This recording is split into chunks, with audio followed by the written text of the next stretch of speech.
자, 여러분 안녕하십니까? 우리 4월 6일 날 빅데이터 분석 기사 필기 8회 시험 대비한 메타버스 라이브 강의를 진행을 하도록 하겠습니다. 오늘 강의 진행을 담당하게 될 김계철 강사입니다. 반갑습니다. 자, 먼저 사전 양해 말씀드리고 진행하도록 합니다. 오늘 사용하게 된 교환, PPT는 우리 전체 분량이 한 600장 정도 됩니다. 그러다 보니까 해당되는 전체 내용을 공유하지 못하는 점 사전 양해 말씀드리도록 하겠습니다. 하지만 여러분이 오늘 2시간 동안 앞으로 진행하게 될 건데요. 해당되는 출제 포인트 확인하고 메모하셔도 여러분 4월 6일 날 빅본기 필기시험에 많은 도움을 줄 수 있다라고 생각이 됩니다. 자, 오늘 강의의 목적 3가지만 말씀을 드리고 진행을 하도록 합니다. 첫 번째는 여러분이 생각하는 난이도 기준이라 할 수가 있겠습니다. 저는 여러분이 하루에 우리 평일날은 1시간, 2시간 시간 확보할 수 있고 주말에만 공부할 수 있다고 가정하고 진행하도록 하겠습니다. 그런데 난이도 기준이 왜 중요하냐 하면 여러분 우리 시험 문제 4과목으로 구성이 되어 있고 각 과목마다 20문항으로 구성이 되어 있습니다. 매 과목마다 3문항, 4문항 정도는 아주 난이도가 높은 문제가 출제가 됩니다. 그래서 그 난이도를 내가 공부를 하되 반복 해독할 수 있게끔 적정 난이도를 기준을 삼는 것이 상당히 중요합니다. 너무 난이도를 높게 잡아도 너무 낮게 잡아도 안 되는 것이죠. 따라서 오늘 수업을 하면서 여러분이 어느 정도 난이도를 가지고 학습을 해야 되는지 그 기준점에 관련된 부분 강의의 첫 번째 목적입니다. 자, 두 번째는 여러분이 아무리 빅본기 필기시험 고득점을 하더라도 실기를 통과하지 못하면 필기 합격만으로는 아무런 의미가 없는 것이라고 할 수가 있겠습니다. 따라서 우리 실기와 연계되어 있는 필기 파트가 어디에 있는지 또 어느 부분을 꼼꼼히 해야지 한 번에 빅본기 파트를 통과할 수 있는지 그 부분을 강조해서 말씀을 드리도록 합니다. 자, 세 번째는 우리 과목은 4과목이고 과목 간의 밸런스가 상당히 중요합니다. 아마 대부분 4과목 다 평균적 이상으로 아주 고득점하면 좋겠지만 아마 대부분 그러지 못할 겁니다. 우리 4과목 중에서 아주 정형화된 문제 패턴을 갖고 있는 과목에 있는 반면에 굉장히 난이도가 편차가 심한 파트가 있습니다. 실예로 우리 1과목과 4과목 파트는 굉장히 문제가 정형화되어 있습니다. 따라서 우리 전략 과목이라는 거 필요하게 되고 다른 말로 가성비 있는 과목이라고 할 수가 있겠습니다. 1과목과 4과목을 중심으로 해서 전략 과목으로 삼습니다. 2과목과 3과목은 굉장히 편차가 심합니다. 경우에 따라서는 난이도가 너무 올라가는 경우도 있고 물론 난이도가 좀 낮아지면 좋겠지만 그 난이도가 2과목이 올라감으로 인해서 전체적으로 여러분에게 큰 어려움이 직면할 수가 있습니다. 따라서 이런 어려움을 상쇄할 수 있는 전략 과목, 주요 득점 과목이 필요하게 되고 그 과목을 1과목과 4과목으로 정하도록 하겠습니다. 자, 오늘 수업은 크게 2개의 파트로 구분이 됩니다. 각 과목마다 25분 아주 짧게 구성이 되어 있고요. 굉장히 속도감 있게 진행하도록 하겠습니다. 우리 첫 번째 시간에는 1과목과 4과목을 하고 잠깐 50분 쉬었다가 2과목과 3과목을 진행하도록 하겠습니다. 자, 이런 편성을 먼저 사전 말씀드리고 우리 1과목 진행하도록 하겠습니다. 중간중간에 질의사항 올려주시면 제가 답변해 드리도록 하겠습니다. 자, 마지막 제 오디오 상황 확인해보고 여러분 진행하도록 하겠습니다. 제 목소리 잘 들리시고 제가 속도가 좀 빠릅니다. 속도 괜찮으시면 채팅창에 1번 올려주시면 여러분 모니터링 해가면서 진행을 하도록 하겠습니다. 네, 감사합니다. 자, 우리 1과목 데이터 분석 기획 파트입니다. 우리 전략 과목입니다. 왜 전략 과목이냐 하면 아마 여러분 대부분 ADSP 라이센스를 취득하신 분도 계시지만 우리 ADSP 시험 문제 출제 유형에서 크게 벗어나지 않는 과목이 1과목입니다. 바로 빅데이터 분석 기획 파트고요. 크게 3개의 장으로 구성이 되어 있습니다. 우리 1과목 끝나면 우리 목표 득점 문항수도 말씀드리는데 우리 1과목 14문항을 목표로 하게 됩니다. 자, 크게 3가지 장으로 구성이 되어 있습니다. 빅데이터의 2에 데이터 분석 계획, 데이터 분석 활용으로 나눠지게 되고요. 우리 그동안의 빅본기가 1회 때 코로나로 인해서 취소된 거 외에 한 3년 동안 진행이 됐습니다. 전체 6회 과정이고 기출문제만 하더라도 전체 500문항에 육박합니다. 어느 정도 출제 유형이 드러났다라고 할 수가 있고 드디어 이제 반복되는 출제 문제 유형의 패턴이 등장하게 됩니다. 자, 1과목부터 보게 되면 빅데이터 특징, 출제 시험 문제, 가중치가 있습니다. 말 그대로 빅데이터 특징과 가치 판단인데요. 우리 데이터베이스 계열이라고 하게 됩니다. 제가 설명드릴 겁니다. 나중에. 자, 데이터베이스와 데이터 웨어하우스, 데이터 마트, 그 다음에 이걸 변환시키는 ETL 관련된 부분 시험 출제 포인트를 갖고 있습니다. 크게 문제 ADSP 출제 유형에서 벗어나지 않습니다. 자, 두 번째는 해당되는 데이터 분석 방안입니다. 우리 분석 방법론 계열이고요. 크리스피DM과 KDD, 빅데이터 분석 방법론에서 아주 출제 가중치가 높습니다. 제가 가중치 포인트를 말씀드리는 것은 이 부분은 굉장히 출제 빈도가 높기 때문에 해당되는 부분을 깔끔하고 꼼꼼하게 정리하도록 합니다. 나머지 부분들은요, 기출문제로 해결하도록 하겠습니다. 자, 또 하나, 우리 데이터 비식별화 문제가 출제가 되고요. 맨 마지막에 데이터 저장 문제, 우리 분산 파일 시스템에 관련된 문제가 가중치 있는 파트입니다. 자, 어떻게 보면 1과목에서는요, 자, 빅데이터 특징과 같이, 그 다음에 데이터 분석 방법론 계열, 그 다음에 데이터 비식별화 기술, 마지막 데이터 저장이 반복되고 있는 주기적 패턴을 갖고 있는 문제 패턴을 갖고 있습니다. 자, 세부적으로 어떤 출제 유형을 갖고 있는지 확인을 해보도록 합니다.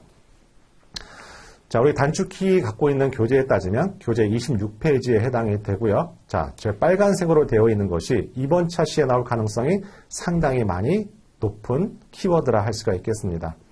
자, 여기 넘버링 3번에 보시면 정형 데이터와 반정형 데이터가 있습니다. 이 두 가지 특징을 구분해야 되고 사례도 중요합니다. 자, 우리 해당되는 페이지를 넘어가면서 프리뷰 앤 서머리 방식을 통해서 빨리빨리 우리 교재를 확인하는 시간으로 수업을 진행하도록 하겠습니다. 교재가 만약에 없으신 분들은 메모 필요하다 할 수가 있고 여러분이 갖고 있는 교재에서도 연관된 키워드가 있을 겁니다. 그 키워드 기록해 두는 거 중요합니다. 자, 우리 시험 문제에서 합격, 필기 합격 난이도가 그렇게 높지 않고요. 어떻게 보면은 네 과목을 어떻게 균형감 있고 밸런스를 맞춰가면서 반복 해독하는 것이 합격의 방법이라 생각이 듭니다. 자, 여기 넘버링 4번에 보시면 데이터 저장 방식에 따라서 RDB와 NoSQL 저장 방식이 서로 다릅니다. 그 다음에 7번째는 데이터베이스 계열이라고 제가 좀 전에 말씀드렸고 10번에 ETL이 계속 시험 문제에 등장하고 있습니다. 우리 ADP 문제에서도 ETL 굉장히 출제 가중치가 높고 우리 시험 문제에서 출제 가중치 역시 높습니다. 파란색 9번이 제가 생각하는 2번째 출제 포인트입니다. 자, SQL의 목적, 기능에 따라서 세 가지 명령어 구분할 수 있죠. 이 세 가지를 구분하는 문제 패턴을 갖고 있습니다. 자, 더 세밀하게 들어가서 확인해 보도록 합니다. 자, 보시면 정형과 반정형의 특징 구분이 있습니다. 출제 유형 크게 두 가지로 구분합니다. 스키마, 그 다음에 메타데이터 이 두 가지가 출제 정형과 반정형을 구분하는 키워드라 할 수가 있겠습니다. 또 하나 반정형 데이터의 사례가 중요합니다. HTML, JSON, 웹로그, IoT, 센서 데이터 모두 반정형 데이터라고 하게 되죠. 우리 과목 간에 서로 연계되어 있는 출제 키워드가 있습니다. 이 키워드는요, 2과목에도 있기 때문에 2과목에 등장하더라도 이상할 것이 없습니다. 자, 이런 부분을 예상하고 시험 문제 임하는 것과 예상하지 못하는 건 차이가 있습니다. 이렇게 과목 간의 연계도 꼭 생각하도록 합니다. 자, 두 번째는 제가 RDB와 NoSQL 저장 방식이 서로 다르다고 했습니다. 오른쪽에 빨간색 이런 문제 서로 섞어놓고 RDB 방식과 NoSQL을 구분하는 방식, 출제 유형을 갖고 있습니다.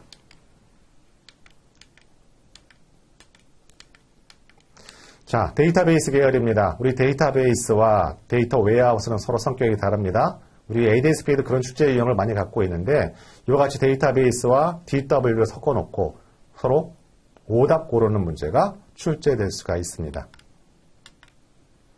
자, 우리 네 번째, 제가 예상되는 문제라고 할 수가 있겠습니다. 제가 오늘 강의 준비한 것은 그동안 출제됐던 2회부터 7회까지 출제됐던 기출문제를 기반으로 하고 또한 관련된 ADSP와 ADP 문제에 또 참고를 했습니다.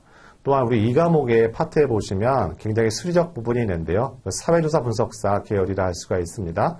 역시 그 문제도 참고해서 말씀드립니다. 우리 4번의 데이터베이스 계열의 세 가지, 우리 SQL에 관련된 세 가지 기능, DDL과 DML, DCL 구분하게 되고요. 그 역할에 따라서 구분할 수가 있고, 시험 출제 포인트는 데이터의 정의어와 관련된 명령어 3개, 조작어와 서로 구분하는 문제의 패턴을 갖고 있고, 이와 같은 문제가 출제될 예상 순번이라고 생각하시면 되겠습니다. 자, 제가 좀 전에 데이터베이스와 DW의 특징을 구분하는 건 중요해요.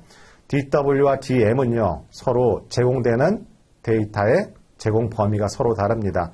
데이터 웨어하우스의 부분 집합이 DM이죠. 이렇게 구분하는 차이점 중요합니다. 자, ETL의 ETL, 그 각각의 기능 역할이 중요하고요. 이렇게 처음 갖고 있는 데이터들을 특정 변환을 시켜서 DW에 저장하는 도구가 ETL이라고 하게 되죠. ETL, 각각의 E가 의미하는 거, T가 의미하는 거, L이 의미하는 것이 중요합니다. 자, 여기 데이터 웨어하우스의 특징은 제가 좀 전에 말씀드렸습니다. 데이터베이스와 DW 특징을 서로 구분하는 거 중요합니다. 자, 우리 2번 데이터의 가치로 넘어가도록 합니다. 자, 이건 ADS-B 시험 문제 굉장히 가중치 있는 파트였지만 빅분기에서는 약간 가중치가 떨어지고 있습니다. 하지만 우리 번호 3번에 관련된 부분, 빅데이터가 만들어낸 본질적인 변화 4가지가 있습니다. 이 역시 계속 우리 시험에서 출제되고 있습니다. 또한 4번에 빅데이터 위기 요인과 통제 방안은 우리 시험에 한 번도 출제되지 않았지만 데이터 검정이라는 시험 출제 유형이 화수분처럼 만들어낼 수가 없습니다. 언제든지 ADP, ADS-B 문제, 관련된 문제 갖고 올 수가 있습니다.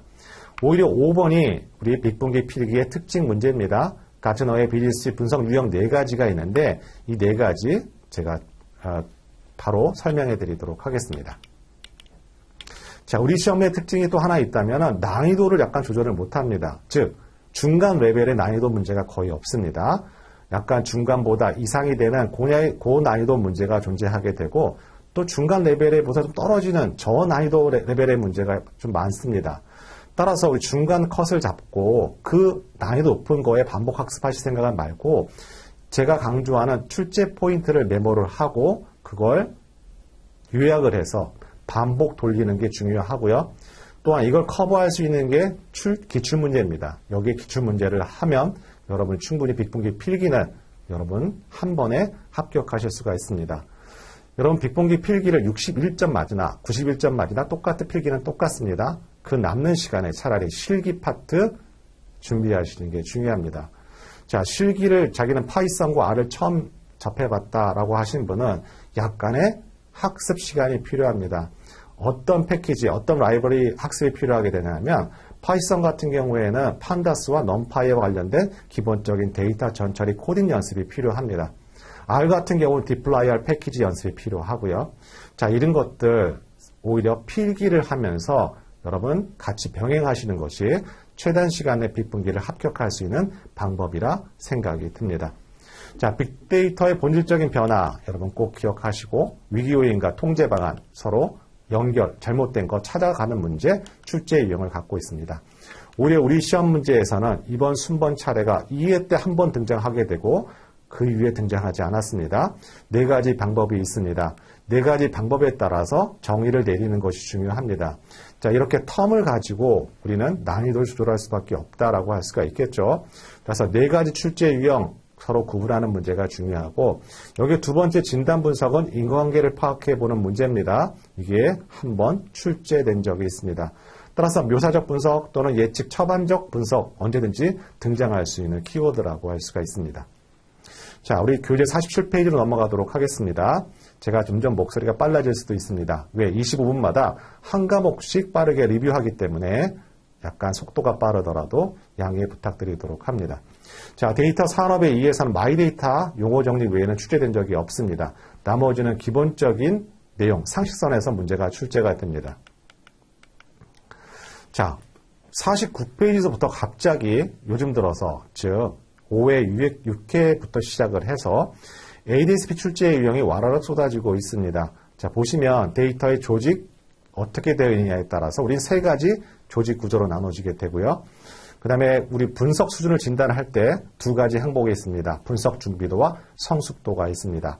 5번째 데이터 거버넌스의 체계 요소와 4가지가 있습니다. 데이터 거버넌스 정의가 있습니다.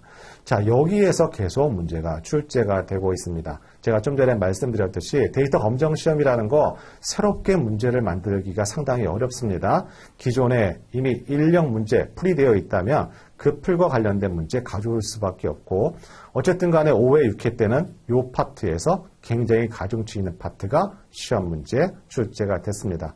하지만 1과목은 출제 유형에서 크게 벗어나지 않습니다. 그래서 1과목이 전체 4과목 중에서 득점 분포가 두 번째로 높은 이유라고 할 수가 있습니다. 여러분 1과목은 전략 과목입니다. 꼭 기억하시기 바랍니다. 이 집중과 기능과 분산구조, 특징 구분하기, 그 다음에 분석 준비도 6개 영역과 해당되는 파트 구분하기, 분석 성숙도의 비즈니스, 조직 역량, IT 부분을 각각 도입, 활용, 확산, 최적화 단계를 구분하는 패턴 벗어나지 않습니다. 이 두 가지 증답 항목을 가지고 그 조직이 과연 확산, 정착, 준비, 도입인지 물어보는 문제, 같은 계열의 문제라고 생각하시면 되겠습니다. 자, 데이터 거버넌스 정의 중요하고요. 이 4가지 요소 구분하는 문제, 패턴을 갖고 있습니다. 만약에 제가 여러분이라면 제가 드리는 말씀 꼼꼼하게 메모를 해놓고 가능하다면 책을 압축시키도록 합니다. A4 용지로 압축하는 걸 추천드리고요. 우리 대부분 실패하는 건 어떤 경우를 실패하나요? 첫 번째, 난이도 때문에 실패를 하게 됩니다. 너무 욕심이 생기다 보면 어려운 것도 다 득점하고 싶고 그 공부하다 보면 1과목과 4과목까지 반복 학습을 할 수 없게 되고 특정 과목에서 펑크가 나게 됩니다. 우리 시험 과락이 있다는 거 기억하셔야만 합니다. 이런 펑크가 과락이 발생하지 않았다 치더라도 2과목에서 발생하게 되면 확률이 상당히 떨어집니다. 이런 리스크를 벗어나는 것은요, 1과목과 4과목을 확실하게 선점하는 게 중요합니다. 이렇게 포인트별로 정리하는 거 추천드립니다. 자, 우리 61페이지 이번 시험에 제가 확실하게 등장할 출제 키워드라 할 수가 있겠습니다. 왜? 5회 때, 6회 때 등장하지 않았습니다. 2, 3회 때 그렇게 많이 출제 경험치가 있었다가 갑자기 1년 동안 벙 떠 있는 파트라고 할 수가 있는데요. 여러분이 기억해야 될 것은 하드볼 주변으로 해서 하드볼을 더 보완하고 강화할 수 있는 소프트웨어로 보이는 에코시스템들이라고 합니다. 이 소프트웨어의 각각 용도, 기능을 알고 있는 게 출제 포인트입니다. 다시 한번 강조 말씀드리도록 합니다. 1년 동안 이와 같은 문제가 계속 출제되다가 작년에 출제되지 않았습니다. 하지만 올해는 중요 포인트이기 때문에 자, 이와 관련된 문제, 우리 ADP 문제 상당히 많이 있습니다. 따라서 올해의 우리 8회 시험 문제는 이와 같은 에코시스템, 소프트웨어 기능을 물어보는 문제가 출제 가능성이 상당히 높다는 말씀 드리도록 합니다. 자, 우리 새롭게 등장하는 문제인데요. 우리 아마 빅데이터 기사 말고 관련 책을 찾아보게 되면 유일하게 이 관련된 내용을 갖고 있는 도서가 하나 있습니다. 근데 그 도서에서 한 번쯤 나올 법한데요. 그 도서를 지은 저자가 출제 이유인지도 모르겠지만 연달아서 2번 출제가 됐습니다. 우리 플랫폼이라는 거요. 이렇게 요소 기술에 따라서 3가지 층으로 구분하게 됩니다. 소프트웨어, 플랫폼과 인프라로 구분하게 되는데 각각 요소 기술을 물어보는 문제가 오답 보기 형태로 출제되고 있습니다. 우리 시험 문제에서는 소프트웨어와 인프라를 물어봤는데요. 혹시나 해서 또 플랫폼을 물어볼 수 있다라고 생각이 듭니다. 이렇게 출제 문제를 저는 예상을 합니다. 자, 우리 인공지능 69페이지로 넘어가도록 하겠습니다. 자, 이 파트부터는 기본 용어가 중요합니다. 오히려 깊이 있는 내용보다는 관련된 기본 용어를 알고 있는 것이 중요하죠. 여기에 나와 있듯이 지도학습, 우리는 비지도학습, 강화학습, 또 준지도학습이 있지만 자, 이 파트는 우리 3과목에서도 또 연계가 되어 있습니다. 그 3과목에서 등장해도 이상할 것이 없습니다. 이렇게 기억하도록 합니다. 한번 출제가 되어 있죠. AI와 머신러닝과 딥러닝의 관계를 물어보는 문제. 자, 이런 문제가 난이도가 낮다고 저는 생각이 듭니다. 자, 이런 문제는 절대 놓쳐서는 안 되고요. 자, 다음 74페이지 관련 부분입니다. 자, 이 파트도 우리 2회 때, 3회 때 계속 출제가 되다가 한 1년 동안 갑자기 사라진 출제 유형이라 할 수가 있겠습니다. 출제 유형들은 이런 것들을 언제나 노리게 되고 이렇게 갑자기 1년 간격을 내고 출제하게 되면 난이도는 피부로 느끼는 체감 난이도는 약간 올라간다라고 할 수가 있겠죠. 자, 여러분이 기억해야 될 것은 바로 2가지 포인트입니다. 자, 개인정보의 수집 내 목적대 이용이 가능한 경우 또는 개인정보 수집 및 이용 동의 시 필수 고지사항이라고 할 수가 있습니다. 자, 법률 조문에 관련된 부분입니다. 개인정보법에 있는 것이죠. 자, 여러분이 1과목에서 20문항을 다 맞출 수가 없습니다. 왜냐하면 여러분이 아주 지엽적인 문제 또는 난이도를 좀 높여서 나눈 문제가 모든 과목마다 세문항, 네문항이 존재를 하게 됩니다. 저는 그거 관련된 개념을 여러분 학습하라고 말씀드리지 않고 우리 평균 난이도 밑에 있는 문제에 여러분 주력하셔도 여러분 합격하고도 조금 더 남습니다. 너무 욕심내지 않도록 합니다. 그 시간에 차라리 실기, 파이썬과 R 관련된 데이터 전처리, 패키지, 라이브러리 학습하시는 것이 훨씬 더 중요합니다. 우리 80페이지에 보시면 프라이버시 모델이 있습니다. 그 뒤에 슬라이드에서는 비식별화 기술이 있어요. 똑같이 개인정보를 비식별화하는 기술이라 할 수가 있고 여러분이 가장 큰 카테고리는 뭐라고요? 개인정보는 익명 처리가 원칙입니다. 익명이라는 것은 다른 데이터와 결합을 하더라도 그 사람을 식별할 수 없는 정보를 익명 정보라는 거 여러분 꼭 기억하셔야만 합니다. 자, 여기에 해당되는 세 가지 우리 프라이버시 모델이 있습니다. K, L, T 근접성이 있고 우리 2회, 3회 때 계속 출제가 됐고 그동안에 1년 동안 사라졌던 문제입니다. 하지만 언제든지 K, L, T에 관련된 정의 문제 오답 보기로 등장할 수가 있습니다. 자, 우리 한 가지 모니터링하고 갑니다. 제 목소리 속도랑 여러분 오디오 상황 확인해 보도록 하겠습니다. 잘 들리시면 1번 여러분 채팅창에 올려주시면 감사하겠습니다. 여러분 궁금한 사항 채팅창에 올려주시면 강의하면서 여러분 채팅창 답변 드리며 진행을 하도록 하겠습니다. 필기의 합격은 여러분한테는 아무런 의미가 없습니다. 활용할 데가 없거든요. 물론 지식을 알고 있는 건 중요하죠.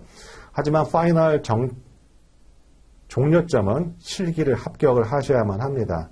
그런데 대부분 어떤 생각을 갖고 계시냐면 필기 합격했다. 그 다음에 2, 3개월 있다가 그 다음 차시 실기를 보시려고 하는데 대부분 그럴 때일수록 확률이 떨어집니다. 가급적이면 필기와 실기는 같이 한 파트처럼 움직이는 거 중요하고요.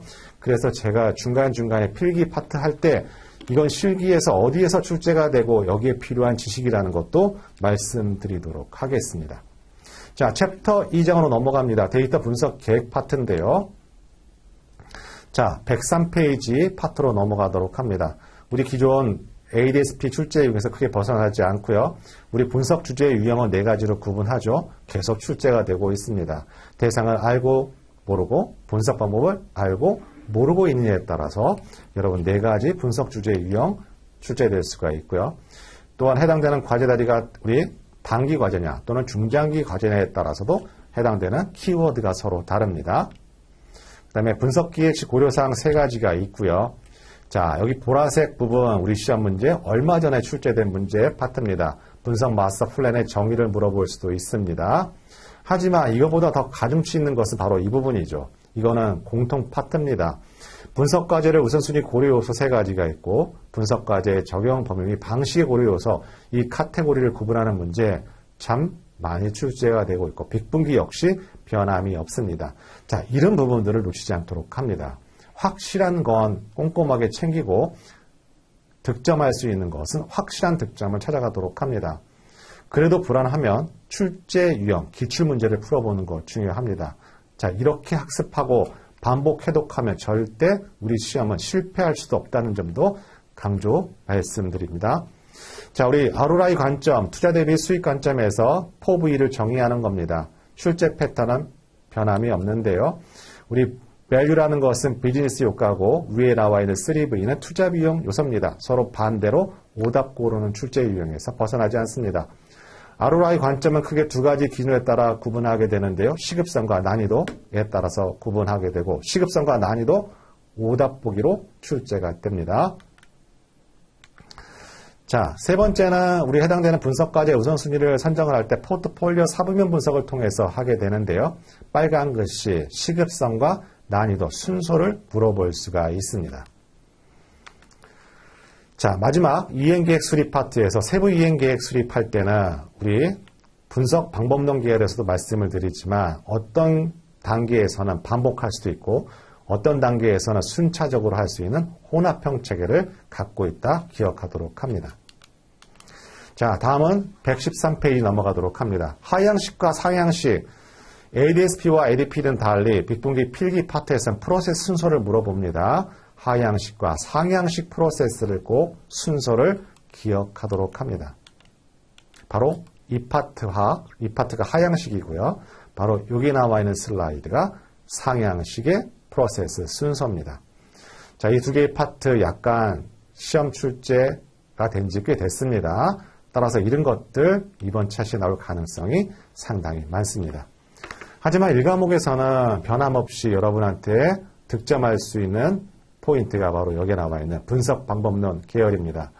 자, 여기 나와 있는 KDD와 크리스피D의 빅데이터 분석 방법론에서 반드시 두 문제가 등장하게 되고, 자, 우리 시간 관계상 제가 자세히 설명드릴 수는 없지만 각각의 계층 구조가 다릅니다.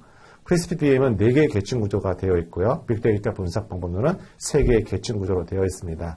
각 계층을 구분하는 문제가 중요합니다. 자, 이 점 다시 한번 강조드리고, 절대 여기에서는 한 문항도 틀려서는 안 됩니다. 왜냐하면 출제 유형도 정해져 있고요. 크게 벗어난 적이 한 번도 없습니다. 그래서 이렇게 간략하게만 설명드리도록 합니다. 자, 남은 데이터 확보 계획입니다. 가중치는 크지 않습니다. 데이터 확보를 어떻게 하는지 절차를 물어볼 수가 있습니다. 첫 번째, 필요한 분석 변수를 정의하고 목적에 맞는 분석 변수를 생성할 수 있는 프로세스를 세우게 됩니다. 또한 데이터 정제를 위한 전공 항목을 정의하게 되고요. 맨 마지막, 네 번째는 데이터 전처리 방법을 수립하고 마지막에 해당되는 검증 방안을 수립을 합니다. 그 나머지 중에서 이 박스에 있는 것은 이 과목의 데이터 전처리의 4가지 항목입니다. 이 4가지 항목, 2과목에서 등장할 수 있지만 1과목에 등장하도 서로 이상할 것이 없습니다. 2과목 할 때도 말씀드리겠지만 아주 이 박스 4가지가 출제 포인트입니다. 꼭 기억하도록 합니다. 자, 140페이지 파트로 넘어가도록 합니다. 자, 우리 시험 문제에서 분석 절차를 물어볼 수가 있습니다. 여기 녹색으로 되어 있는 모형화를 물어보는 정의 문제가 한번 출제가 됐습니다. 모델링과 모형화는 다릅니다. 모형화를 수학적 모델을 만든 게 바로 모델링입니다. 여러분, 개념 혼동하지 않도록 합니다. 자, 물어보는 거는 모형화가 중요하고요. 순서를 물어볼 수 있습니다. 그 외에는 출제되지 않습니다. 자, 여기 해당되는 분석 프로젝트의 일반 프로젝트와 달리 분석 프로젝트는 5가지 관리사항이 있습니다. 물론 영역을 물어볼 수도 있지만 중요한 건 5번째 accuracy와 프릭션의 정의가 중요하고 이 둘 간의 관계는 서로 상충 관계라고 할 수가 있고 트레이드 오프 관계라고 하게 되죠. 자, 요 5번째 accuracy와 프릭션이 모형 구축할 때 상당히 중요합니다. 자, 우리 챕터 3으로 넘어가도록 합니다. 챕터 3은 다른 시험의 정체성, 컬러가 빅분기 필기랑 다른 부분이 여기에 존재가 하게 됩니다. 바로 데이터 저장과 수집 파트라고 할 수가 있겠습니다. 따라서 1과목에서 난이도 줄 수 있는 부분이 바로 챕터 3입니다. 챕터 1에서는 우리 에코시스템 말씀드렸죠. 바로 에코시스템의 난이도 부분이고요. 바로 챕터 3장에 있는 바로 하드과 관련된 분산 파일 시스템이 아주 가중치가 높습니다. 자, 데이터 수집 기술 파트에서는요, 대상이 중요합니다. 물론 여러분 여기 보시면 세부 수집 계획 쭉 삼게 되죠. 여기에 나와 있는 스쿱이라든지 플럼, 스클라이브 이런 것들 다 1장의 에코시스템의 소프트웨어입니다. 거기에 이 기능들 다 나옵니다. 대용량의 로그 데이터 수집 역할을 하게 되는 것이죠. 자, 이렇게 물어볼 수도 있지만 오히려 우리 시험 문제는 과연 어떤 대상일 때 수집 기술이 무엇인지 물어보는 형태가 출제될 수가 있겠습니다. 웹 대상이냐, 웹 데이터냐, 파일이냐 이거를 수집하는 기술을 물어볼 수 있다라고 할 수가 있겠죠. 자, 159페이지 넘어가도록 합니다. 자, 여러분 여기 보시면 데이터 유형에 따라서 우리 정형, 반정형, 비정형 중요하다고 했어요. 앞에도 말씀드렸고요. 또한 데이터 수집 방식에 따라서 내부와 외부가 있습니다. 자, 이런 문제는 설마 여러분 틀리면 안 되겠죠. 아무래도 외부 데이터가 비용이 많이 들까요? 내부 데이터가 비용이 많이 들까요? 내부 데이터는 조직 내에서 활용하는 데이터고요. 외부 데이터는 소유자가 다 삼자입니다. 아무래도 외부 데이터를 갖고 온다는 건 그만큼 난이도가 올라간다는 거고 비용도 비싸지는 거죠. 자, 이 구분하는 문제가 출제가 됐습니다. 자, 이런 형태 외에는 출제가 되지 않고요. 여기 나와 있는 척도 4가지가 있습니다. 척도 우리 크게 명목과 순서, 구간, 비율 척도로 나눠지게 되죠. 우리 분석기법 파트 3과목에서도 척도를 물어볼 수도 있고요. 1과목에서도 물어볼 수가 있습니다. 자, 이거 미리 예상하고 시험에 들어가도록 합니다. 아까 우리 정형과 반정형 구분하는 거 말씀드렸습니다. 스키마와 메타데이터 구분하게 되고 우리 해당되는 반정형 데이터는 이렇게 일정한 테이블 형태로 만들어내기 위해서는 변환을 시켜야 되고 그 용어를 우리는 파싱이라고 하게 됩니다. 이게 나와 있는 게 바로 제이슨 파일의 형태입니다. 이게 서술 형태로 여러 행으로 구성이 되어 있는 것이죠. 우리 반정형 데이터 종류가 무엇이 있는지 다시 한번 강조합니다. 자, 162페이지 수집 데이터 저장 파트 들어가도록 합니다. 우리 말로 되어 있는 텍스트 데이터를 비정형 데이터라고 하죠. 이걸 데이터로 저장하기 위해서는 어느 정도 규격화시켜서 저장을 하게 됩니다. 그래서 데이터를 변환하게 되는 것이죠. 근데 변환할 때 막연하게 변환하는 것이 아니라 이와 같은 빅데이터 정제 작업을 하게 되는데요. 자, 우리 시험 문제에서 이와 같은 변환 기술을 물어보는 문제가 우리 7회 때, 6회 때 등장했습니다. 평화라는 것은 좀 더 평균적으로 만들어내는 거고요. 자, 일반화, 집계 또는 리스케일링, 아까 데이터 변환 파트 다시 한번 등장할 겁니다. 여러분 속성이라는 거 잠깐 설명드리도록 합니다. 여러분 시계열 데이터가 있습니다. 근데 시계열 데이터가 연도와 월, 일로 되어 있습니다. 하지만 연도만 나는 발췌를 해서 분석하고 싶다. 이와 같은 걸 속성 생성이라고 하게 됩니다. 따라서 이렇게 변환을 시켜서 저장할 수가 있는 것이죠. 결론적으로 따지면 기본 용어를 물어보는 문제라고 할 수가 있겠습니다. 자, 우리 용어 정리해 보시면 우리 나중에 데이터 저장 파트에 등장하게 되는데요. 우리 시험 문제에서는 저장만 중요합니다. 바로 분산 파일 시스템이라고 할 수 있는 HDFS를 물어볼 수가 있고요. 하둡은 HDFS 말고 하나의 병렬 처리를 하게 되는 맵리듀스라는 것이 있습니다. 두 개의 코어 프로젝트를 합쳐서 우리는 하둡이라고 하게 되죠. 하지만 이렇게 맵리듀스의 용어에 관련된 부분은 출제될 수가 있습니다. 여러분이 기억하셔야 될 것은 해당되는 데이터, 인풋 데이터가 있는데 우리 스플리팅이라는 것은 이런 데이터를 분산 저장하게 되니까 그걸 분산해서 중간 집계하는 역할을 필요합니다. 그게 바로 맵리듀스가 역할을 하게 되는데 스플리팅은 이렇게 데이터를 블럭 또는 정크로 쪼개지는 역할을 하게 됩니다. 매핑이라는 중간에 있는 하나의 역할은 역할이 중요합니다. 용어 정리가 중요하기 때문에 이렇게 카테고리별로 이렇게 디어가 하나, 비어가 하나, 리버가 하나 이런 형태로 정리해주는 역할을 하고 셔플링이라는 것은 키와 값 형태로 우리는 그룹 져서 데이터를 계산해주는 역할을 셔플링이라고 합니다.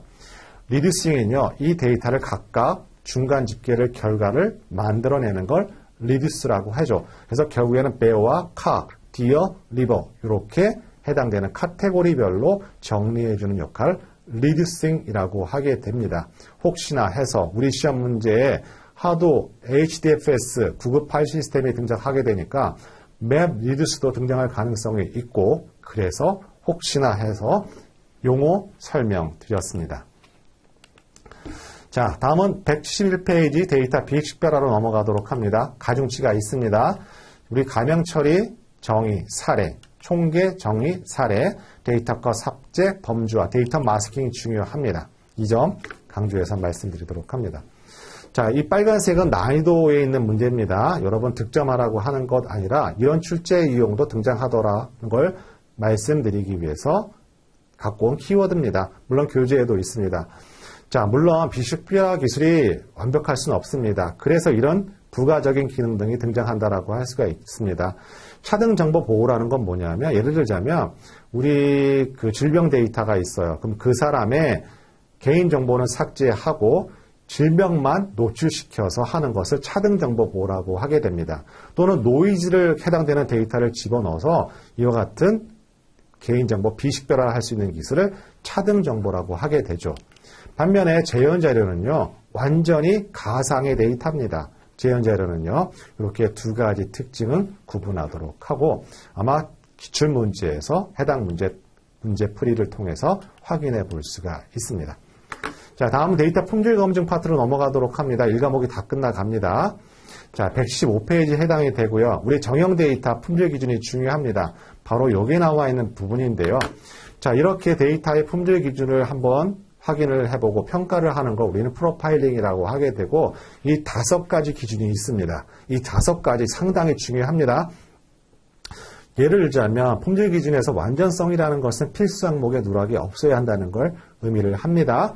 자, 이런 형태로 여러분 깔끔하게 정리 부탁드리도록 합니다. 자, 나머지는 출제 가중치가 상당히 떨어집니다. 자, 드디어 저장 방식이 등장합니다. 저장 방식이요. 저장 방식에서 만약에 풀럼, 대용량 로고 데이터를 수집하는 걸 풀럼이라고 하는데요. 이런 역할을 하는 게 3가지가 있습니다. 스클라이브와 처거가 있는데요. 물론 가중치는 떨어져요. 하지만 풀럼이 다른 로그 데이터와 다른 것은 이렇게 마스터가 하나 있습니다. 중간에 컨트롤 타워 역할을 하는 마스터가 있다는 것만 기억 부탁드리고, 이 3가지 다 모두 다 로그 데이터 수집기라고 할 수가 있겠습니다. 자, 186페이지가 여러분 마지막 가중치 있는 파트입니다. 186페이지가요.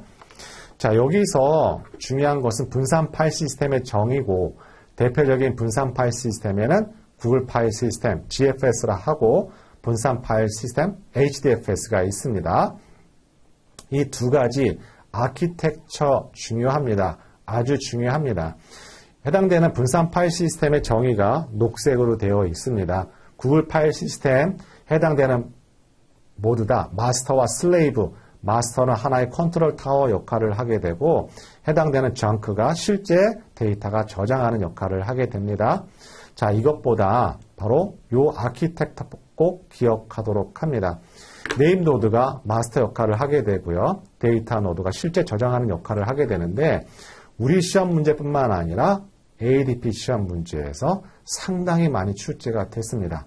네임 노드의 역할이 아닌 것은 하고 이 내용 집어넣고 데이터 노드의 역할을 집어넣는다든지, 아니면 데이터 노드 역할에 관련된 설명하면서 우리 네임 노드의 역할을 설명하는 오답 보기 형태가 상당히 많이 출제가 됐고요. 또 하나 해당되는 아키텍처 그림을 보여주게 되고, 네임 노드와 데이터 노드의 이름을 삭제합니다. 네임 노드를 A 또는 데이터 노드를 B라 하고, A 노드의 기능에 대해 설명 잘못된 것은 그 출제 패턴 2가지 외에는 존재하지 않는데, 이번 차시에 제가 보기엔 나올 가능성이 상당히 높아 보입니다. 꼭 기억하도록 할게요. 자, 또 하나는 우리 데이터베이스 클러스터가 있는데요. 우리 앞에 나와 있는 하드웨어 HDFS는 해당되는 파일 시스템을 어떻게 관리할까 관련된 부분이라고 한다면, 자, 데이터베이스 클러스터는 우리 데이터베이스 관리 시스템을 어떻게 효율적으로 관리할 수 있을지에 관련된 파트라고 할 수가 있습니다. 물론 ADP 시험 문제 출제 포인트가 높지만 우리 시험 문제에서는 가중치가 낮습니다. 하지만 여러분이 저는 이 파트까지 득점하는 걸 예상하지 않습니다. 적어도 분산 파일 시스템의 정의, GFS와 HDFS 아키텍처 관련된 부분을 기억해 주는 것만이라도 저는 충분하다 생각이 듭니다. 자, 개념 때문에 설명드렸습니다. 자, 또 하나 대용량 데이터를 처리하는 방식 중에 NoSQL 방식이 있습니다. 하지만 NoSQL과 HDFS는 서로 목적이 좀 다릅니다. HDFS는 파일 시스템을 저장하는 겁니다. 디스크 기반으로 되어 있습니다. 실시간으로 분석하기에는 한계가 있죠. 하지만 NoSQL은 다양한 데이터를 저장할 수가 있고 실시간 분석하는데 HDFS보다 훨씬 더 유리합니다. 따라서 데이터 저장하는 성격, 유형에 따라서 나는 NoSQL을 저장할 거야 또는 HDFS로 저장할 거야, 이렇게 카테고리 개념하는 거 중요합니다. 이렇게만 정리하도록 할게요. 자, 이렇게 1과목을 정리를 했습니다. 생각보다 시간이 많이 걸리네요. 아무래도 3시간을 꽉 채워야 갈 것 같습니다. 자, 우리 1과목 전체 14문항 목표로 합니다. 우리 12문항 제 출제 포인트 말씀드리면 다 메모하시게 되면 그 중에서 10문항에서 12문항이 출제가 될 거고요. 우리 이 시간에 언급 안 했던 기출문제 여러분 거기다 플러스 하시게 되면 최소한 14문제까지는 득점할 수 있다는 말씀 드리도록 합니다. 자, 우리 4과목 넘어가기 전에 제 오디오 상황 확인해 보도록 하고, 여러분 질문 사항 있으면 1과목 종료하면서 말씀해 주시면 답변을 드리도록 합니다. 자, 내가 좀 더 시간이 확보가 된다면 우리 확보를 해서 강의를 할 수가 있겠지만 어떻게 보면 우리 한 10시간 되는 강의를 2시간으로 압축해서 한다라고 생각하시면 되겠습니다.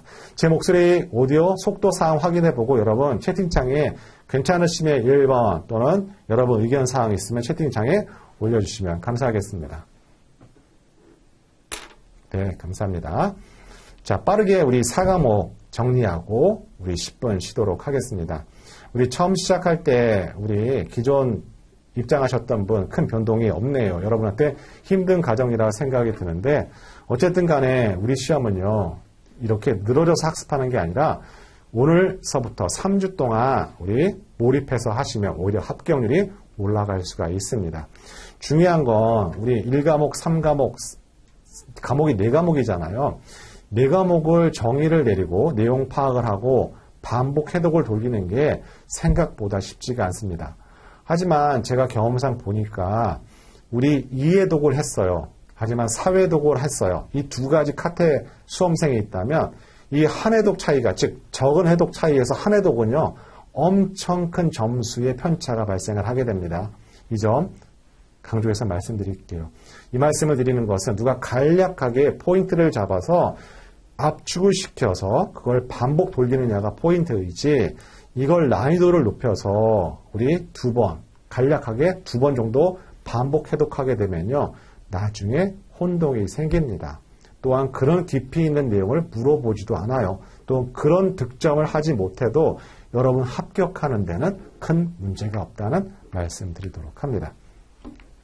자, 우리 4과목 빅데이터 결과 해석 파트로 넘어가도록 합니다. 여러분이 단번에 합격하기 위해서는요. 1과목과 4과목을 같은 몸통이라 생각하고 물론 과목은 서로 구분되어 있지만 한 과목처럼 회전하는 게 중요합니다. 반복 해독하는 게 중요합니다. 왜? 전략 과목이기 때문에 1과목과 4과목 전체적으로 각 항목마다 14문항을 목표로 합니다.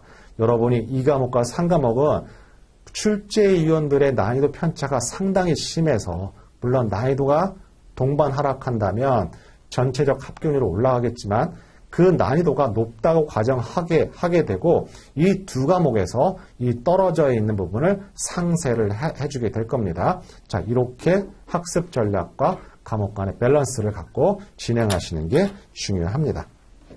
자, 우리 4과목은, 우리 1과목은 실기 파트와 크게 연관성이 떨어졌습니다. 하지만 4과목은요, 우리 실기 파트에서 뭐가 중요하냐면 우리 실기는 크게 3가지 유형으로 되어 있습니다. 작업형 1과 2, 3 유형으로 되어 있는데 이 유형과 상당한 관련성이 있습니다. 왜? 분류 모형, 회귀 모형을 만들어 놓고 특정 평가 지표에 따라서 점수가 득점이 되기 때문에 이 내용을 확실하게 이해하지 못하면 내가 만든 모형이 어느 정도의 평가를, 능력을 갖고 있는지 수험이 끝나고 나서 간접적으로 비교해 볼 수가 없어요. 따라서 이와 같은 4과목은 실기를 득점할 때 합격의 실기의 이 유형이 상당히 중요한데 한 문항이 출제가 됩니다. 그것도 배점이 상 높아요. 40점이에요. 그런데 이 40점이 거의 맞습니다. 이게. 그래서 합격의 키를 갖고 있는 부분이기 때문에 아주 꼼꼼하게 합니다. 또한 4과목은요. 출제 유형이 굉장히 정해져 있어요. 그래서 전략 과목이에요. 자, 그 이유를 하면서 설명드리도록 하겠습니다. 자, 보시면 4과목에서는 평가지표, 우리 분류 모형, 회귀 모형 평가지표가 있습니다. 그 평가지표를 수식으로 나올 수가 있고 계산해서 문제가 낼 수도 있습니다. 이게 중요한 포인트고요. 또한 과대적합 방지하기 위한 4가지 방법이 있습니다. 그 다음에 매개 변수 최적화할 수 있게 하게 될 때 파라미터와 하이퍼 파라미터 관련된 개념이 등장해요. 그 다음에 정보 시각화, 우리 5가지가 있습니다. 관계, 비교, 뭐 그런 것들이 있거든요. 그런데 큰 축은 뭐냐면 평가지표와 정보 시각화 파트예요. 여기서 전체적으로 4과목 20문항 중에서 6문항 내지 8문항이 여기서 몰입이 돼서 나오게 됩니다. 그래서 4과목이 가성비가 상당히 좋습니다. 학습 시간 대비 아웃풋이 상당히 좋아요. 그래서도 중요하고 여러분 실기 파트에서 중요한 자리를 잡고 있기 때문에 아주 꼼꼼하게 학습하는 거 중요합니다. 자, 우리 평가지표 보도록 할게요. 우리 평가지표 여러 가지 분류 모형이든 회귀 모형이든 그 알고리즘이 200개가 넘습니다.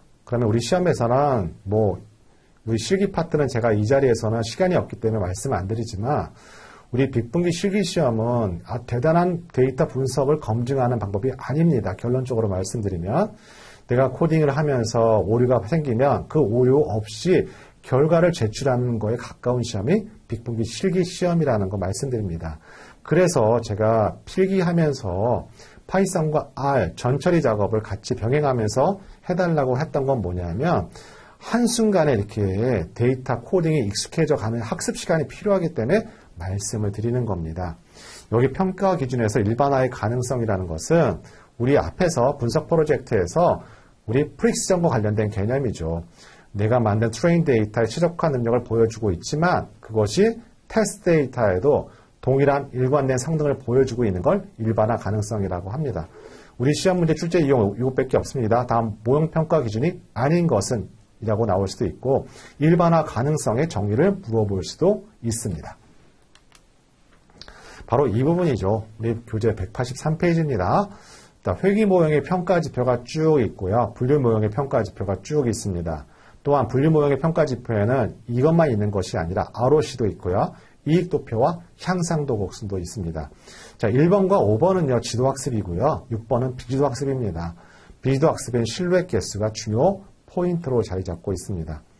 자, 제가 더 말씀을 안 드려도 여기 나와 있는 3번부터 시작합니다. 평균 절대 오차에 대한 수식과 계산 문제 등장할 수 있습니다. 평균 제거 오차, 수식과 계산 문제, RMSE 값들, MAP 값들, RMSLE 값들 수식으로 물어볼 수가 있습니다. 강조 말씀드리도록 합니다. 자, 앞에서 했던 것은 회귀 모형의 평가 지표들이고요. 지금 등장하는 것은 분류 모형의 평가 지표입니다. 자, 여기에 여러 가지가 있습니다. 정분류부터 시작해서 정밀도까지 계산 문제 또는 수식을 물어볼 수가 있습니다. 또한 ROC 곡선에 관련된 개념 문제, 가중치가 있습니다. 자, 여기 ROC의 밑면적을 AUC라고 하는데 AUC가 1일 때는 이렇게 클래스를 완전하게 구분할 수 있는 능력을 의미하고요. AUC가 0.5라는 것은 분류 능력이 없음을 의미합니다.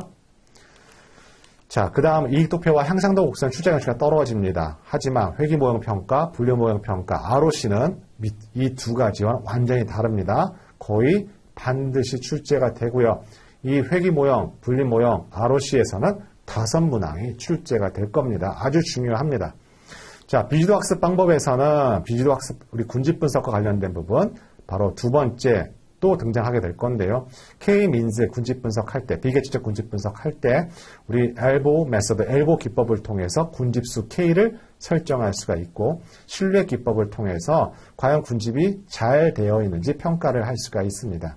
자, 신뢰 기법이라는 것은 같은 군집 내에서 잘 군집 간의 거리 또는 다른 군집 간의 거리 서로 잘 뭉쳐있는지를 평가하는 방법이라 할 수가 있고 실루엣 개수가 1일 때 가장 우수한 성능을 갖고 있다고 하게 되죠.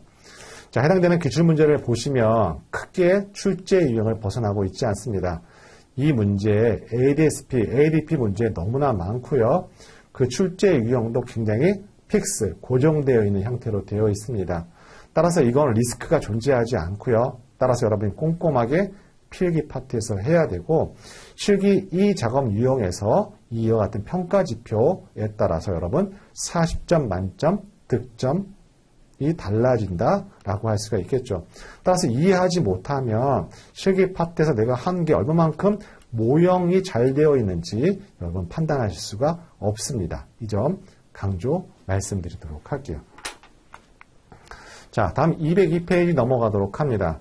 우리 대부분 모수업 검정을 하게 되는데요. 그때 모수업 검정의 첫 번째 준비 조건은 정규성입니다. 이 정규성 우리 3과목에서 또 다시 한번 등장합니다. 따라서 4과목에서 등장할 수도 있고 3과목에서도 나올 수가 있다. 여러분 기억하도록 합니다. 두 번째는 회귀 모형의 잔차 분석, 역시 회귀 분석 파트 3과목에도 있습니다. 자, 이 점 여러분 그때 그러니까 한 번 개념을 1, 4과목을 개념 정리를 잘하게 되면 2, 4과목의 학습량이 확 줄어듭니다. 확 줄어듭니다. 서로 연계되어 있는 파트가 있기 때문에 그래서 1, 4과목을 제가 강조해서 말씀을 드립니다. 자, 204페이지에 나와 있는 교차 검증 파트는 조금 얘기가 달라집니다. 물론 3과목에도 교차 검증이 있지만 여기에는 K폴드를 좀 세분화시켜서 출제 문제가 되어 있을 수가 있습니다. 따라서 3과목에서도 동일한 교차 검증 문제가 나올 수가 있고 4과목에서도 등장할 수가 있습니다. 우리 데이터 분할을 할 때 크게 학습, 검증, 평가 데이터 구분하게 되고 그 정의를 물어보는 보라색 문제가 등장할 수가 있습니다. 물론 교차 검증 크게 세 가지로 구분하죠. 홀드아웃과 K폴드, 부스트랩을 구분하지만 우리 4과목에서는요. 더 세분화시킬 수가 있습니다. LOOCV랑 LPOCV를 구분하도록 합니다. 여기 나와 있는 LOOCV는요. 우리 평가형 데이터가 1개예요. 하지만 LPOCV는 N개입니다. 이 차이점 혼동시켜서 출제될 수가 있습니다. 자, 몬테카를로 교차 검증은 랜덤이라는 키워드가 등장하게 되고요. 우리 층화 K폴드 교차 검증은 데이터가 불균형일 때 사용하는 바로 교차 검증 방법입니다. 이렇게 특징별로 기억하도록 합니다. 자, 부스트랩 방법 3과목에서 있다 했습니다. 3과목에서 홀드아웃과 K폴드와 부스트랩도 있습니다. 하지만 4과목에서 나와 있는 것들은 좀 더 세분화되어 있어서 나와 있습니다. 물론 부스트랩도 중요하죠. 자, 이와 같은 유형의 문제가 계속 출제가 됩니다. 자, 210페이지 우리 모수의 유의성 검증 보도록 합니다. 자, 이 파트는 우리 오히려 실기 파트에서 중요합니다. 우리 올해, 그러니까 작년이죠. 작년 6월에 갑자기 바뀌었는데요. 우리 빅분기 실기 파트에서 필답형이 있다가 사라지게 되고 작업형 3유형이 등장했습니다. 3유형이라고 한다면 통계적 가설 검증 파트고 바로 210페이지, 바로 실기 파트를 할 때 이론적 배경이 되는 것이 바로 210페이지 파트라고 할 수가 있습니다. 따라서 실기 파트에 오히려 더 필요한 지식이라고 할 수가 있겠고, 만약에 필기에서 등장하게 되면 자, 해당되는 평균 차이 검정을 할 때 어떤 데는 G 통계량을 이용하게 되고 어떨 때는 T 통계량을 이용하는 문제가 한번 출제가 된 적이 있습니다. 나머지는 우리 실기 파트 할 때 필요하기 때문에 그 내용 어떻게 모수 유의성 검정을 하는지 가설 검정을 어떻게 세워서 하는지만 이해하시면 되겠고 그 외에는 출제될 가능성이 적습니다. 다음 214페이지 넘어가도록 합니다. 자, 214페이지에서는 적합도 검정이 있는데요. 3과목에 보시면 뭐가 있냐면 교차 분석이 있습니다. 범주형 자료 분석이라고 하게 되고요. 거기에 한 파트를 차지하는 것이 바로 적합도 검정입니다. 따라서 우리 4과목에서 적합도 검정을 하게 되면 3과목에서 학습 분량이 줄어들게 됩니다. 실기 파트에서는 바로 작업형 3유형에 해당이 됩니다. 이미 한 번 이와 관련된 문제가 출제된 적도 있습니다. 그래서 이게 어떤 형태로 한번 시험 문제에 출제가 됐냐면 제가 3과목 할 때 그때도 적합도 검정이 나오니까 그때 한번 설명해 드리도록 할게요. 적합도 검정이라는 건 뭐냐면 특정 비율의 분포를 따르고 있는지 강낭콩 관련돼서 9대 3대 3대 1을 따르고 있는지 관련된 검정이 적합도 검정이고요. 이때 우리는 카이저거 분포를 이용하기 때문에 카이저거 검정을 한다라고 할 수가 있겠죠. 자, 이거는 제가 3과목 할 때 한번 말씀을 드리도록 하겠습니다. 자, 218페이지는 반드시 출제 포인트를 한 가지 갖고 있습니다. 반드시 출제가 됩니다. 우리 과대적합 방지하기 위해서 4가지가 있습니다. 과대적합이라는 것은 여러 가지 이유에 발생합니다. 트레인 데이터에 최적화시켜서도 과대적합이 발생하게 되고요. 이런 학습 데이터가 너무 적어도 발생하게 됩니다. 자, 또는 모형의 복잡도를 너무 올려도 우리는 과대적합이 발생하게 되죠. 근데 과대적합을 해결하는 방안이 4가지가 있습니다. 이 4가지를 물어볼 수도 있고요. 개별적으로도 물어볼 수가 있습니다. 자, 과대적합 해결 방안 첫 번째는 뭐가 있냐면 데이터 증가가 있습니다. 이거 잠깐 어떨 때 활용되는지 잠깐 설명드리도록 할게요. 데이터 증가라는 것은 우리 분류모형을 만들 때 우리 만약에 정상과 분량이 있습니다. 하지만 분량이 너무 데이터가 적어요.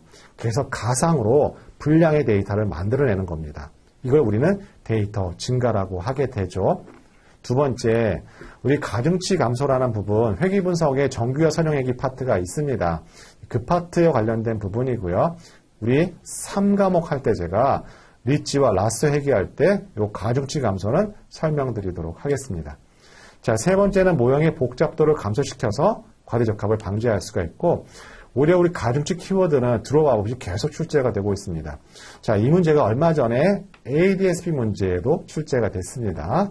자, 드롭아웃이라는 거 해당되는 정의 문제가 빨간색으로 제가 표시해놨기 때문에 직접적으로 드롭아웃을 답안으로 하게 되는 문제도 출제가 될 수가 있습니다. 어쨌든 과대적합 4가지 우리 방지하는 요소 여러분 꼭 기억하셔야 출제 포인트라고 할 수가 있습니다. 자, 다음은 223페이지 넘어가도록 합니다. 여기에 보시면 매개 변수 최적화가 있습니다. 2가지 키워드를 갖고 있는데요. 하나는 파라미터 최적화고 또 하나는 하이퍼 파라미터 탐색 기법입니다. 물론 실기 파트에서도 이런 하이퍼 파라미터라는 것은 분석자가 설정해주는 값이라고 할 수가 있겠습니다. 좀 더 성능 지표를 올리기 위해서 분석자가 설정해주는 값들을 우리는 하이퍼 파라미터라고 하는데 여러분이 걱정하실 필요는 없고 필기에서만 이론적으로 학습하시는 파트고 빅분기 실기 파트에서는 하이퍼 파라미터 조정할 일이 없습니다. 자, 해당되는 파트 확인해 보도록 할게요. 우리 경사근법이라는 것은 인공신경망에서 한번 등장합니다.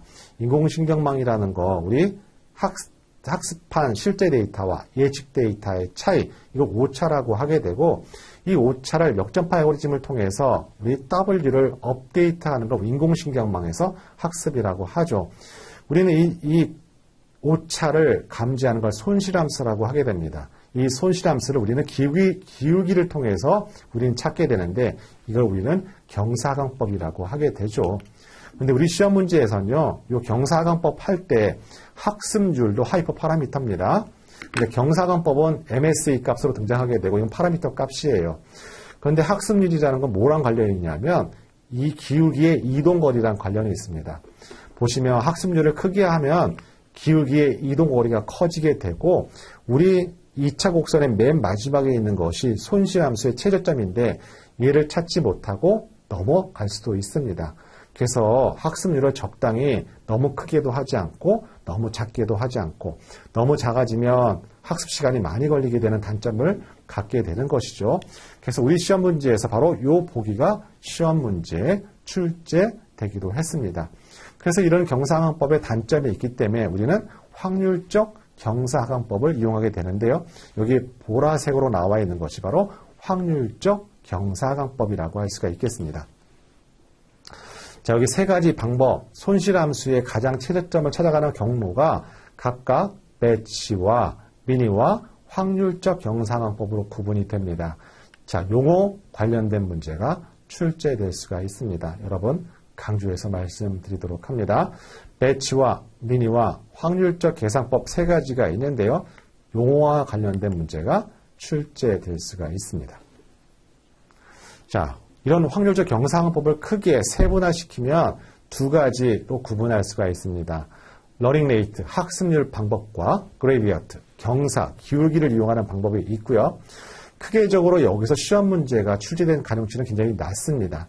하지만 적어도 확률적 경사항법이라는 거, 바로 경사항법의 단점 때문에 만들어진 거라고 제가 말씀을 드렸고, 크게 2가지, 모멘텀과 아다그레드가 대표적인 우리 학습률 데이터의 알고리즘, 그레디언트의 알고리즘이라는 정도는 알고 가도록 합니다. 그 밑에 있는 계층 구조가 등장하는 것까지는 여러분에게 학습해달라고 얘기하지 않고 제가 예상하는 득점 문항수에도 포함되어 있지 않습니다. 자, 우리 이번 시간을 통해서요, 여러분이 내가 어느 정도 난이도를 가지고 학습해야 될지 가이드라인을 만들어주는 것도 이번 강의의 목적이라 할 수가 있겠습니다. 그 난이도가 너무 높아도 너무 낮아도 안 되지만 제가 이런 형태로 출제되고 있다는 포인트가 하나의 가이드선이라고 생각해 주셔도 충분하다라고 할 수가 있습니다. 다음 3번째는요. 하이퍼 파라미터의 최적화라고 할 수가 있겠습니다. 이론상으로만 알고 계시고요. 실기에선 전혀 쓰셔도 안 되고 쓸 일도 없습니다. 빅분기 시험에서는요. 자, 예를 들자면 여러분 중에서 여러 가지 분류, 회귀 알고리즘이 있는데요. 자, 예를 들자면 랜덤 포레스트라는 알고리즘이 있습니다. 그런데 얘가 어떻게 찾게 되냐면 그리드 탐색이라는 건 뭐냐면요. 변수를 이렇게 1서부터 10개를 집어넣어서 성능을 보여주게 되는 게 그리드 탐색이고요. 이러면 시간이 많이 걸려요. 변수가 많이 있다 존재하게 되면 랜덤이라는 것은 이걸 시간적 절약하기 위해서 랜덤하게 뭐 3, 5, 7 이렇게만 뽑아서 성능을 보여주게 되는 게 랜덤 탐색입니다. 별 큰 의미는 없어요. 하지만 가장 상위에 있는 카테고리는 뭐라고요? 파라미터와 하이퍼 파라미터를 구분하는 게 중요한 것이죠. 이렇게만 정리합니다. 자, 마지막 우리 하이퍼 파라미터 조절에서 베이지안 최적화가 있습니다. 저는 이거 최고 상위 난이도 레벨 문제라 할 수가 있고 한 번 출제가 됐습니다. 기본 개념은요, 여러분 맛집이랑 비교할게요. 내가 그동안에 맛집을 많이 경험을 했어요. 그럼 내가 A라는 곳에 이번에 오늘 점심시간을 했으면 기억을 하고 있죠. 그 다음 맛집이 뭐라고 하는 것처럼. 자, 베이지안 최적화는 똑같은 겁니다. 자, 사전에 경험했던 걸 토대로 해서 최적의 방향을 찾아가는 것이 바로 베이지안 최적화라고 할 수가 있고, 여러분이 여기 보라색으로 되어 있는 것은 한번 출제됐기 때문에 제가 보라색으로 마킹한 것이고, 여러분이 꼭 득점해달라고 하는 부분은 아니고, 베이지안 최적화가 이런 형태로 해서 우리 최적점을 찾게 되는구나 정도만 이해 부탁드리도록 하겠습니다.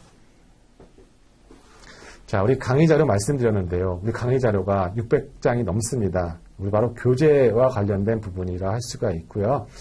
여러분 해당되는 영상은 아마 나중에 그 담당자분이 말씀해드릴 거예요. 그래서 제가 처음 시작할 때 양해 말씀드렸습니다. 책을 다 오픈시킬 수는 없어서. 그렇다고 해서 우리 그동안의 메타버스 강의를요, 출제 포인트만 요약을 했더니만 약간 찜찜한 부분이 있어서 오늘은 전체적인 부분을 1과목부터 4과목을 다 달아보는 시간을 갖도록 하겠습니다. 자, 233페이지 넘어가도록 합니다. 우리 분류 모형, 분석 모형의 융합에서는 크게 하드 보팅과 소프트 보팅, 또 세 가지 가중치 보팅이 있습니다. 자, 딴 건 아니고요. 용어 정리만 기억하도록 합니다. 내용은 출제되지 않습니다. 용어 정리만 기억하도록 할게요. 자, 우리 얼마 안 남았습니다. 여러분 힘든 거 알지만 한 5분에서 10분 정도만 참아주시면 우리 10분 쉬었다가 2사 과목 진행하도록 하겠습니다. 자, 236페이지에 보시면 해당되는 최종 모형 선정 파트가 있고요. 오히려 이 파트에서는 1과목에 제가 말씀드렸습니다. 우리 해당되는 분류 모형, 회귀 모형, 학습 기법은 크게 우리 네 가지로 구분하게 되고 용어를 물어볼 수 있습니다. 그런데 제가 우리 시험 문제 지도학습과 비지도학습은 다 나왔어요. 그런데 강화학습하고 여기 준지도학습이 더 있거든요. 준지도학습은 아직 출제되지가 않았습니다. 따라서 강화학습과 준지도학습을 여러 번 눈여겨보시기 바랍니다. 다음 두 번째는 분석 결과 해석 및 활용 파트입니다. 우리 255페이지 넘어가도록 하고요. 자, 출제 가중치가 없습니다. 간략하게만 패스하도록 합니다. 자, 257페이지에 보시면 우리 시험 문제 두 번 출제가 됐습니다. 자, 비즈니스 기여도 평가 방법이 있습니다. 이 박스 안에 5가지가 있는데요. 어떻게 기여도 평가를 했는지를 물어볼 수가 있습니다. 저는 솔직히 이런 것들이 어려운 문제라고 생각이 들어요. 약간 데이터 분석과 약간 좀 떨어져 있잖아요. 하지만 우리 시험 문제에서 개념을 물어보는 문제, 이런 문제가 호불호가 안 가리니까 출제위원들이 계속 출제하고 있다고 생각이 듭니다. 자, 바로 259페이지가 4과목의 큰 축을 담당하고 있는 파트가 하나 있습니다. 바로 정보 시각화 파트입니다. 자, 바로 확인해 보도록 합니다. 자, 바로 여기에 나와 있는 정보 시각화 파트에서 문제가 두 문항이 일단 기본이 배정이 되어 있습니다. 각각 해당되는 밑에가 강론 파트고요. 위에가 각각 그림의 역할이라고 할 수가 있겠습니다. 섞어놓고 이게 분포 시각화 도구냐 또는 그래프냐를 물어볼 수가 있습니다. 제가 두 문항 출제된다고 했습니다. 자, 그럼 강론 파트가 바로 265페이지에 등장을 하게 됩니다. 그럼 강론 파트에 나와 있는 각각의 막대 그래프도 시작해서 여러 가지 시각화 도구들이 등장하게 됩니다. 그 시각화 도구를 정의하는 문제가 출제가 됩니다. 여기에서 또 한 문항 정도가 나오게 됩니다. 따라서 해당되는 정보 시각화 파트에서는 세 문항이 기본적 출제 가능치를 갖고 있습니다. 자, 공간 시각화 파트는 우리 앞에서 말씀드렸습니다.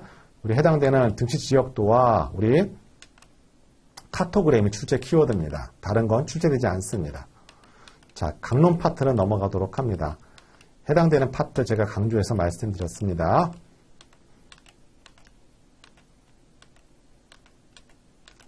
자, 우리 인포그래픽과 관련된 부분 확인해 보도록 하겠습니다. 맞습니다. 우리 과목이 서로 연계되어 있는 과목이 많습니다.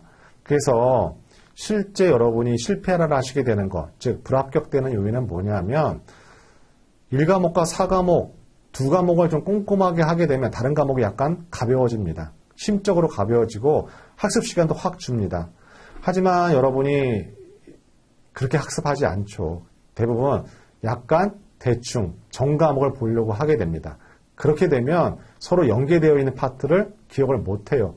그러면 굉장히 분량이 많아지게 됩니다. 그러면 실패할 가능성이 높습니다.